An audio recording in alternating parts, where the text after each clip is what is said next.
So when I first looked at this, one of the things that jumped out to me was that we had contracted with somebody to look at, so like for instance, the lift stations and the fact that those things didn't tell us exactly what was going on for several hours. So it was not only the city's.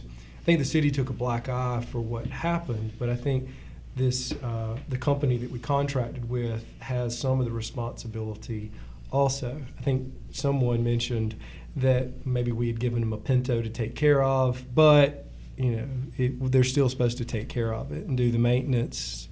I mean, we're not supposed to dump sewage in the river for 24 hours and not know about it. So that's one thing. Certainly other communities have had to deal with this. I mean, there has to be other models. And didn't Atlanta have some issue with this a few years back? Don't I remember that? Boy, that one's hanging in the air, right? So, yes, Atlanta is still dealing with it. Yeah. And it was 80, 100 years in the making.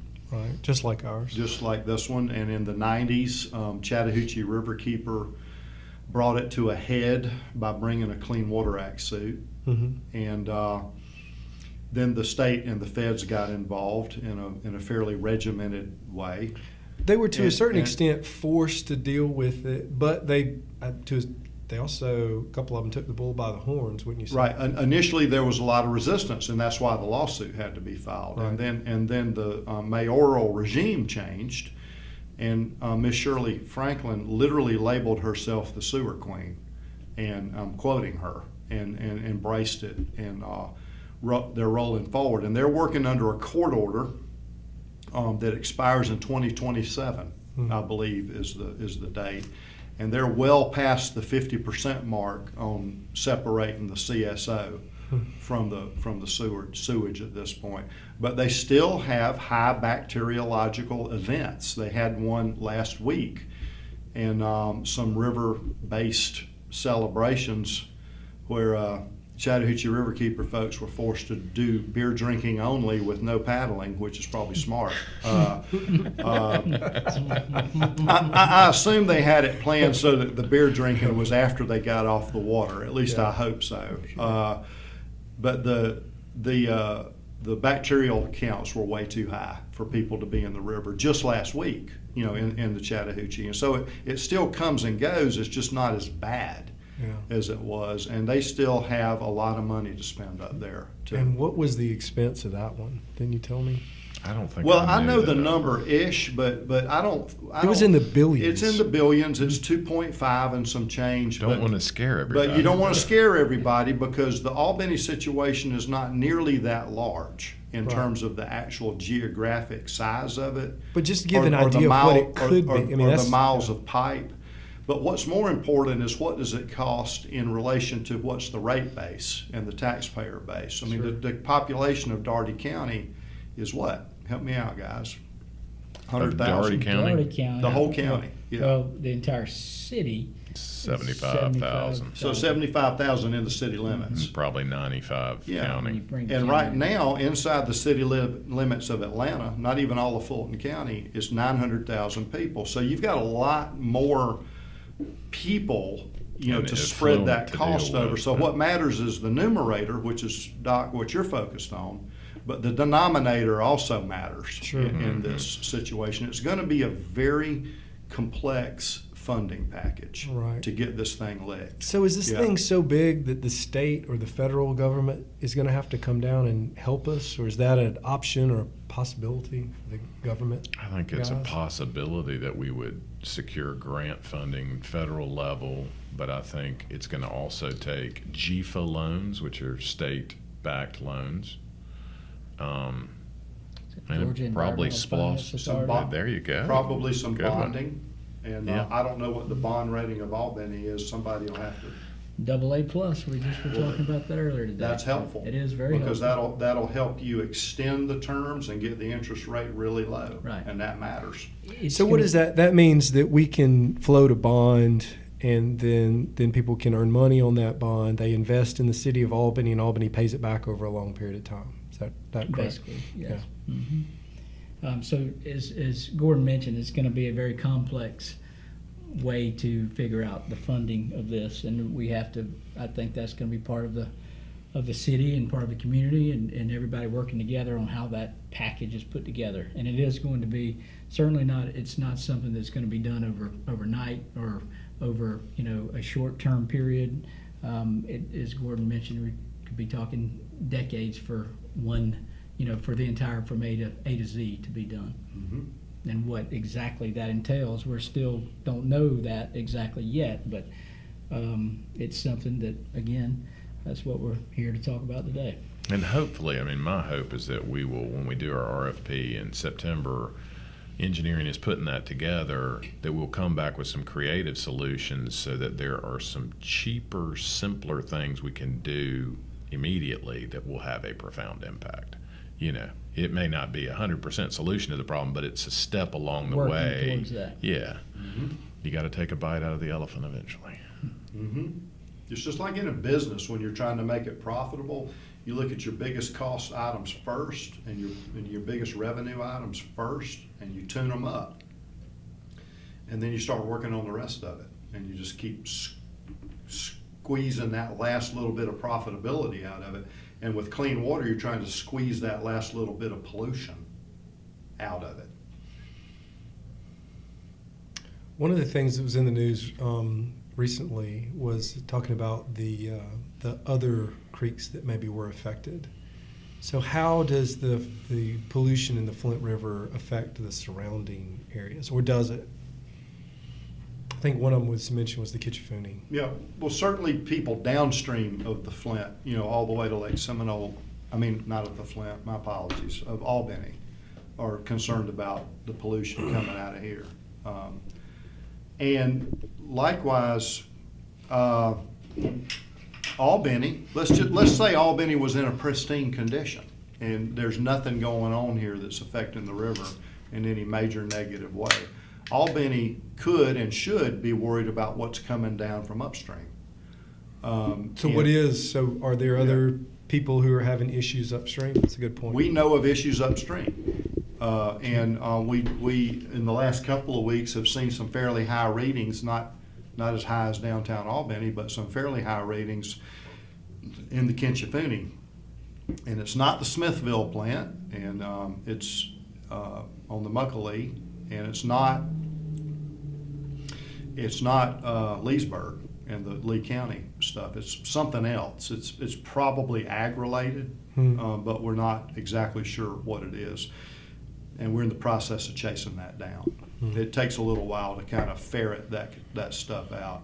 We do know that we have a major problem on the Muckalee in southern Sumter County from a big dairy operation there. That's not a major secret. That's why I'm saying it on a podcast. But and if it was, I would say nothing about it. But it's not getting a lot of press because we're not pumping it out there. Of course, we're not pumping the Albany situation out there. Other people are. So there are issues on the Muckalee and the Kitchafoonie that matter. What other cities? And I'm just blanking on it.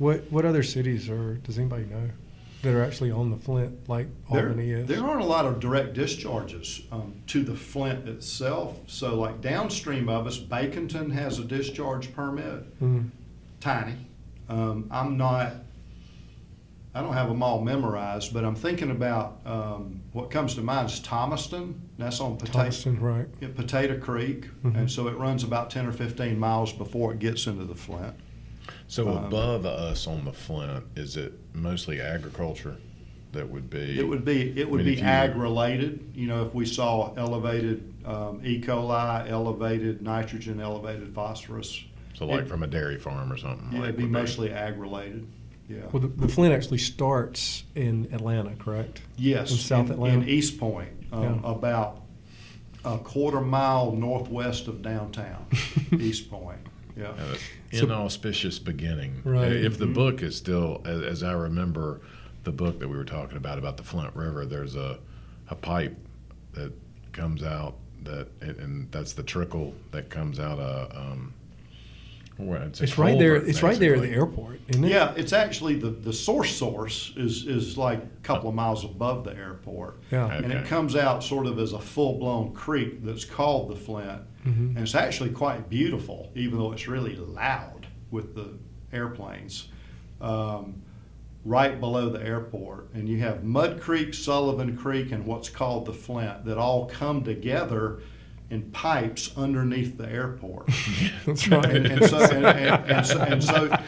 you what I have, was about. basically these creeks are buried. Mhm. And it comes out as a pretty good sized creek, like big enough to put a little grits mill on, back in the old days.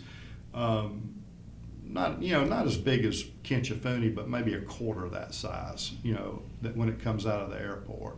Well, a lot of people aren't, and I wasn't till I got older. The cool ecology on the Flint from its headwaters all the way down here. If you get up near Thomaston, there's 1,000-foot cliffs. It looks you could be in North Georgia. So it's a beautiful river, top to bottom. Oh my Yeah. goodness! And there's sections of it that are very clean. Yeah. The crystal clear, and you can walk across, and yeah. Yeah, just Neat. gorgeous. And Yeah. the fishing, don't tell everybody, but the fishing can be really good in various places. So you talked a little bit about it. As far as time goes, how if we had, I guess, if we the money gods came down and said, you got all the money you need, just fix it today, how long would it take to clean up this problem? Not just talking about all the other issues, just our issue here in Albany. This is a 10 or 20 year problem, right? Or no? Or You're probably in the ballpark. We got a pool running on that one too. Okay. So I mean, really. or is it ever really fixed? We need to see You know, the there's- engineering reports. Yeah. Well, here's a little. There's some good news buried in this. If we can get this sewer separation started and start moving in the right direction, that wastewater treatment plant is only operating at half capacity. If you take the stormwater part out of it, it's operating at half capacity. That's a lot of room for growth and still be putting clean water into the river. That makes sense. And that bodes well for economic development for Albany and Dougherty County. For customers like P&G is already tied into it. Right. And so if you have something like that to offer to corporate citizens and new job producers, that's a big plus. And so to the degree that you can separate this stuff and reserve that capacity for real economic growth, as opposed to, fill in the blank, expletive, then you've brightened the future of Albany. So that's what's buried in it. So if you're looking to the future and you're wondering how long is it going to take, the dodgy sort of answer is the quicker you get it done, the quicker you've preserved your infrastructure for real economic growth. Mm. So there is an investment aspect to this, Right. for sure. Well, So- on the investment aspect, one of the things you and I had talked about earlier was the concept that right now this stretch of the Flint is, I guess it's labeled by EPD as a fishing river, this segment. And I don't know that the whole Flint is I think the labeled- whole Flint the is whole labeled, Flint is for classified as fishing under the federal rubric. Right. Whereas some portions of the Chattahoochee, at least by the headwaters, are recreation. So that is a cleaner labeling. Right, and that's a body contact labeling. Right. So if it's labeled fishing, the state can kind of shrug its shoulders and say, well, we're not really authorizing this for bodily contact.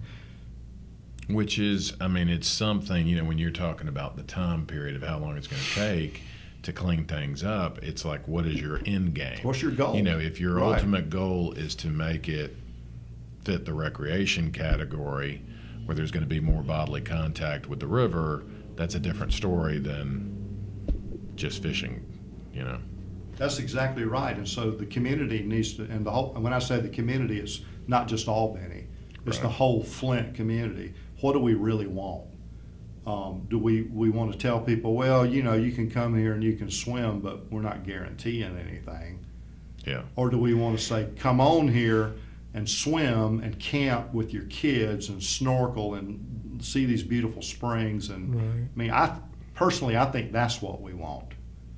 because that's the Georgia I felt like I grew up in. Oh, no doubt. Even though and that's I what may we have did. been- We tubed. You know, Yeah, we even could though put I in may have been kidding myself, that's the Georgia I thought I grew up in. Right. We tubed from one place to the other. And when I was, I can remember when I was a kid and being just south of the Newton Bridge, and you would get up on an area and there's a huge freshwater spring that was directly up under the river, and it would go from sort of briny all the way to crystal clear blue.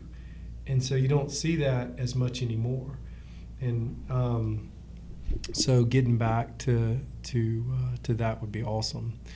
What as far as just being regular Joe citizen, what do we need to do to make this happen? How do we get to the next step? And this is just everybody. What do we do to make sure that this continues to be a priority and that we move forward to take care of it? I'm staring at you, but it's only because I'm staring right at you. Sure. Well, I'm going to dodge that for a little bit, and I'm happy to address it. But I'm really curious about something, and I'm not trying to take your job as moderator. No, go ahead. But Billy's been listening to some stuff here for half an hour, 40 minutes, and you're probably processing a lot. Yeah, that's a lot at this point. So you're a taxpayer, you're a citizen. Right. I mean, what all's running through your head here? Well, I had a bunch of questions. I just didn't want to jump in as y'all were telling the story so well and everything about it. But one thing that struck out to me is you said we're like one of the last 3 that have this going, this permit where we can. In Georgia. Yeah, in Georgia. Okay. Well, what happened where everybody else said, okay, we're going to fix this, and we didn't? That's a great question, and I think it's a different answer for different cities. So, like in Atlanta, it was a lawsuit. I mean, that's what grabbed them by the collar and I got you. shook them around like a bulldog, you know. Okay. And thank God for Sally Bethay and the people that did that stuff. Right. But I think in other towns, and I didn't live there. You know, I didn't live in Augusta. I didn't live in Macon. You know, Right. I don't know. But it was done without lawsuits. Right. And it was probably people thinking, you know, we just need to clean this up Yeah. because this is the future of our town. Right. Right. I'm guessing. Okay. You know, I don't really know the answer. Right. So now we're at the point, I guess, where we are. We're going to do something. Our hand is forced. But also, as far as recreation, that's my big thing. Like I didn't know that the Flint River was labeled the fishing river and not recreation. I thought it was recreation because we've done it for so long. We lived on the Kinchafoonee for about 5 years, and my family would kayak every weekend. I mean, now I'm sitting here processing all this, and like, were we always safe in doing that? I mean, it turns out everything's fine, but like now, if I want to pack my kids up and go down, come down here and float, how do I know it's safe on a weekly basis? You said y'all test, I guess, once a week? We're testing the downtown riverfront once a Right. week, Okay. and we're testing the Kinchafoonee, as it turns out. I hope it's more frequent than this, every other week. Right. At this point, one of the things we're doing at Flint River Keeper is looking for volunteers to get trained on how to take the samples, and then and some volunteers to actually process them, or we can process them. Georgia EPD has a wonderful program called Adopt a Stream. And the QA, QC on that, and you're in the brewery business, so you know what I'm talking about. Mhm. The quality assurance, quality control on that is Right. really high. These are state agency trained volunteers that have to be recertified once a year. And so the data quality are high, or is high, or can't, I was taught data are plural, but anyway. So we're looking for volunteers to help fill in those gaps. It'd be Right. great to have twice a week at 50 stations up and down the river Right. every week. Right. But we got to fund that, and we got to have the volunteers. Right. That So- raises a good question too, Husky, when you asked that. So is the Kinchafoonee labeled a fishing creek, or are there different sections labeled different things? I think the Kinch is probably all fishing, but I'm guessing, so don't hold me accountable for that one. When I tried to look it up on the EPD website, because they have a listing, it's very complicated. It's like sections of different creeks and basins are labeled different things. And some of them are on what's called the 303D list already, which means they're in violation of whatever classification they're in. Right. That's not the most user-friendly website in the world. I guess you probably I figured noticed that that. out. I don't know that this is true, but I guess I was told that perhaps where the water is impounded, like at Lake Worth, Lake Chehaw, or Lake Seminole, that it is no longer. I mean, the Flint passes through, but where it's impounded, it is considered recreational. I guess based on the E. coli figures. Does that sound right? Don't know. Don't know. Okay. Yeah. Yeah. Might be something to I'm look plowing at. I'm So what do they I'm test? plowing some new ground here myself. What do y'all test for? We test for E. coli, Escherichia coli, and I got tongue tied. Sorry. You're good. It's actually a fecal bacteria. Right. It's the warm-blooded Mm-hmm. animal fecal bacteria. So it could be from any warm-blooded animal. Think birds, wildlife, cows, swine, humans. Mm-hmm. So that's what we're testing for.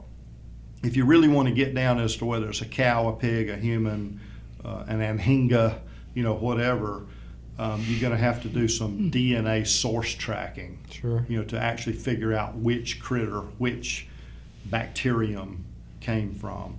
But when you're measuring too numerous to count, or 10,000 per 100 milliliter E. coli coming out of a pipe that's coming out of underneath the street in Albany, Right. then it's human. Sure. 90% of it. So it's some of this is mysterious, some of it's not. The state actually tests for total coliform. They have kind of an antiquated approach. Total coliform includes the gut bacteria of fish, reptiles, amphibians, a much wider range of animals. But both of the numbers, the total coliform number and the E. coli number, E. coli being a subset of total coliform, are indexed from a, how would CDC people say it, an epidemiological standpoint, thanks, to viruses, because it's viruses that are the real threat. You can get bacterial infections, and Sure. it happens, but the most common infections from this sort of thing are viral and not bacterial, and they're indexed. How interesting. What about Yeah. you said something about the chemicals that are the runoff from farms. So is there a common thing y'all test there, or? Did I say that? Yeah. I thought I was talking about streets and yards. Yeah, maybe streets and yards. Well, that's a touchy subject in Southwest Georgia, right? Right. So I didn't say that. I was talking about streets and yards, but it does apply to farms. I mean, there Sure. are insecticides, herbicides, and the breakdown products of those. Right. And in this country, we have gone through this long evolution of stuff that was completely untested, and we just put it out there because it killed the living crap out of stuff, and it Right. worked. And we didn't really worry about the consequences of that. And all To the modern era, where we have a lot of testing of that stuff, and then we find out 20, 30 years later that we're still having problems with certain things, like Roundup is sort of the latest one in the headlines. So those are issues, and the short answer to your question is we're not testing for it right now. I mean, it's real. Well, we know it's out there. Absolutely. So, it's the phosphates, organophosphates that are mixing with Yes. the local, whatever the lipid structure is in the water and creating the soap that you see. And there that's are what you're floating down there are there. new things that we're calling new. We're calling them emerging pollutants, like PFOAs. Everybody needs to go Google that. Or PFAs, that are perfluorinated compounds Right. that are carcinogenic at very low levels. And they're in things like the plastics that are in our drinking containers, and Teflon on our cooking surfaces, and in fabrics, in the fabric manufacturing process. Big lawsuit. Polyphenols, polyphenol A is what you're talking about. Thank you. Yeah. And perfluorinates, both. So these are things that are of concern also. Hormones are of concern. Sure. And that's both in human drugs, and endocrine mimicry or mimickers Right. that are in lots of products that are in the sewage, and we're not testing for any of that. And frankly, and this is to just show the emotional state of Gordon Rogers, maybe it's a little overwhelming when you start thinking about all the different things that are happening out there. But the sewage issue actually gets at a lot of that. Sure. Yeah, no doubt. So you can finally slice the pie and get really paranoid about a lot of stuff, but we need to attack the big stuff first, and we'll be licking some of that. Nitrogen and phosphorus are a big deal, and a lot of that's ag. If you get too much nitrogen in the Flint River, it could turn into a gooey mess, just like what we're seeing in South Florida, and we don't ever want to get there. Right. Don't tell them that. They'll be complaining that we sent it all down there. Yeah, really. Even though it's in the Everglades, and there's no physical way for it to get there. That's right. Hey, Gordon, most everybody at the table has grown up enjoying, we've heard some stories, enjoying the Kitchfoonie and enjoying the Flint. Were these, and I know you weren't testing them as we were growing up, but do you think that we're just more aware of it now and we're paying attention to it and we're looking to do something about it, or do you think these levels have intensified since over the last 20 to 30 years? I think it's some of both. You look a whole lot younger than me. I hope you are. Yeah, because you look that way. Pre-1975, which encompasses a substantial portion of my life, there were a lot less people here, and the farming was not as intensive. Same thing in Atlanta, in the upper, I'm talking about the upper Flint now. When I was born, there were only about 800,000 people in metro Atlanta. Now there's 6.5 or 7 million up there. So the upper Flint is a much different place than it was when I was born. So there is more pressure on this system, without a doubt. But I was joking with RJ, our watershed specialist, just this morning. It's like, man, the more we test, the more we find. And so there's that aspect of it also, that if you're not looking for this stuff, you're not going to find it.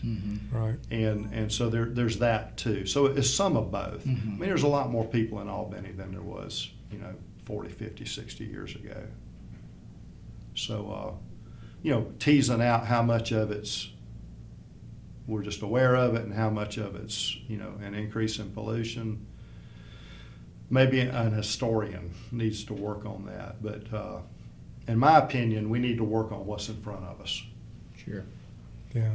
So bring it all back, kind of full circle. The idea here is to keep this in public awareness, to continue to focus on it. It is a long-term plan. There's a lot of, it's a complicated issue. We've been sitting here talking for an hour about it, and we've gone in 100 different ways, and we could probably talk for another 3 hours about it. But I think it is something that needs to be addressed, even if it is super complicated. In 2018, with the understanding that we have of, from my standpoint of medicine and science nowadays, that we shouldn't be dumping raw sewage in the river. It's not a good thing. We should be trying to keep as many organic chemicals out of the river also. We settled next to the river, and everybody did it because it was a source of water. Water's a source of life. And then if we're going to kill that, then it's only going to come back and affect us in a negative. If we're going to do things that are negative to it, it'll only come back eventually and affect us in a negative way. So I appreciate everybody showing up today. Appreciate all y'all coming in. Go ahead. Well, I was just going to say, before we wrap up, Yeah. I guess I wanted to make sure Gordon talks a little bit about the positive of what we got going, not that we don't need. We got a lot of work to do. We do have a lot of work to do, but we do have a great resource, and we have, a resource that I've got to look at my numbers again to see it. This is when I guess the Flint is at 15-foot pool.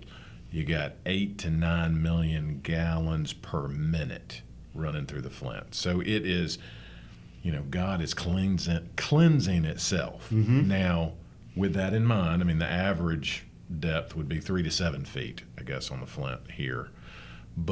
And so it'd be a little less than that. But my point is, we got to do something about the CSO pipes going right into the river, because obviously if you test right there, it's going to be terrible.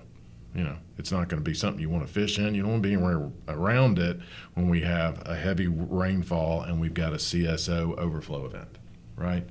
But what I want people to know is that we have an incredible resource, and if it's not one of those times, I mean, if it's your average day like today, it's a wonderful river with great fishing, and I mean, it's a great place to kayak and canoe, and maybe you can talk a little bit about that. I mean, Sure. Yeah, Bob, I think that's a great point. The city put a substantial investment into that downtown park, and including the landscaping, the access to the river. You can throw, and I don't know how many people do this, but you could throw a tube in right there below the dam at the boat ramp, and in about probably 4 hours float down to the riverfront and take out at that dock. So why shouldn't 300 people a day be doing that, right? Or 1,000? I don't know the numbers in downtown Columbus, but the first year that they had that whitewater venue open, it was like 30,000 people. It's got to be way more than that now, and all those people are going to buy ice cream or cold beer or a hot dog or a chicken wings. I mean, they're going to spend money if they're doing that kind of thing. So I think we need to kind of keep that as the gold standard, the brass ring that's out in front of us, and grab that, because the city's already made that investment, and maybe a benchmark could be and I don't even know what it's called because I'm getting old and I can't remember, but the fountain where the kids play downtown. Sitting there in the Riverkeeper office, we see all kinds of moms just unloading their cars, putting them into strollers, and they run them down there, and they have a ball for an hour and a half, come back. What if we could pump the river water through that thing as opposed to city water and never have to worry about it? Maybe that's the goal, is that the kids are actually in the river water, and it's just going through there like one pass through. And I'm kind of stretching a point to make a point, by saying that. And to build on what Tripp was saying, we settled along the rivers because of the access to water, which included drinking water, industrial capacity, getting rid of our wastes, navigation. Those were all the original reasons, but society has morphed into something that's really different than that, to where there are multi-billion-dollar industries that are built around paddling, fishing, swimming, snorkeling, diving. People ask me why I don't scuba dive. Golly Moses, I can't afford it. But there's a lot of people that do it, and that pumps. It's an economic engine. Yeah, it pumps money into the economy. There's a dive club and a dive shop, here in Albany. Why is there a dive shop and a dive club in Albany? Well, it's because of the Flint River. It's not because of the Gulf of Mexico. That's why it's here. And I'm not saying that those people don't go diving all over the place. They do, but their normal heartbeat, their backyard, is the Flint River. And so we don't ever need to forget that. And I think that's responsive to your question. And then the other piece of it, I think, is the whole notion of having capacity in that wastewater treatment system to attract new jobs and new industry, clean jobs, clean industry. The water here is abundant. It's like there's really a lot of water here, like a lot. So let's keep it clean. Right. I think that's a good place to stop. Thank y'all all for being here today. It's the No Dams Given podcast.